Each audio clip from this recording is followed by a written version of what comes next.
प्रिय मित्रों, चलिए कुछ एक क्षण आपके साथ फिर से व्यतीत करता हूँ। अभी कुछ ही दिनों पहले की बात थी। हम सभी दोस्त एक साथ बैठे थे, हंसी मजाक के पल थे। कुछ वो अपनी सुना रहे थे, कुछ हम भी अपनी सुना रहे थे। उन्हीं क्षणों में, उन्हीं हास्य के क्षणों में मैंने कुछ किस्से सुनाए जो मेरी छोटी बेटी के बारे में थे, जो सिर्फ अभी 4 साल की। 2-3 उसके किस्से सुन के, सभी बहुत छोटे छोटे किस्से थे, सभी सुन के हास्य से भर गए। मुझे क्या मालूम था कि जो 2-3 किस्से मैं सुना रहा हूँ, बदले में हर किसी से अब मुझे 2-2 3-3 किस्से सुनना ही पड़ेंगे। अब चालू हो गया। सब ने अपने सुनाए। जिनका विवाह नहीं हुआ तो उन्होंने भतीजे के भतीजी की किस्से सुनाए, और सबका यही था। मैंने सिद्ध किया था कि मेरी बेटी ज़्यादा चंचल है। बदले में सबने सिद्ध कर दिया कि ऐसी कोई ख़ास बात नहीं है। उनके भतीजे भतीजे उनकी बेटी के सामने तो ये कुछ है नहीं, और उसने ये किया वो किया।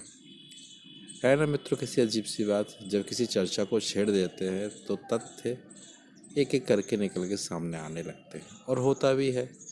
जीवन में जो आप देते हो उससे 10 गुना ज़्यादा आपको लेना ही पड़ता है, चाहे वो अच्छे तथ्य हों चाहे गलत तथ्य हों। और ये सही भी है, क्योंकि ईश्वर को अगर हमको अकेले रखना होता तो हमको परिवार और समाज के बीच में उसने भेजा ही क्यों होता।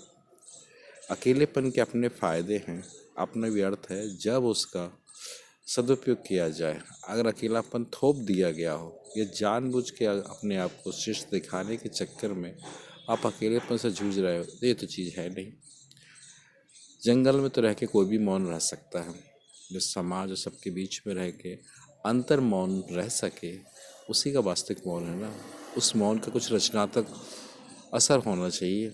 अगर सिर्फ मौन रहने से ही फ़ायदा होता तो ईश्वर ने हमको आवाज़ दी ही क्यों होती। ठीक उसी तरह से हम ये भी समझें कि हम जो भी कार्य, जो भी चीज़ें छेड़ते हैं, लोगों के सामने रखते हैं, उसकी प्रतिक्रिया अलग अलग से आएगी। हमेशा ऐसा नहीं हो सकता कि सब आपकी चीज़ें सुन के हंसते रह जाए। अब आपका समय है, दूसरे हंसेंगे, दूसरे मुस्कुराएंगे, आप भी उनके साथ होइए। समय भी ऐसे ही होता है मित्रों। हर क्षण को पुनः जिया जा सकता है, परंतु उन क्षणों में हमेशा रहना भी श्रेष्ठ नहीं है। जीवन के प्रत्येक क्षण का सदुपयोग करते हुए हम अपने मूल लक्ष्य की तरफ अगर बढ़ते जाते हैं तो क्या ये ज़्यादा श्रेष्ठ कर नहीं होगा। आप कैसा सोचते हैं? कभी तो आपके साथ भी ऐसा ही कुछ हुआ होगा, जहां आपने एक बात सुनाई होगी और बदले में अनेकों की अनेक बहुत लंबी लंबी बातें भी सुनना को आप बाध्य हुए होंगे। आप कैसा सोचते हैं? विचारों से अवगत कराएं।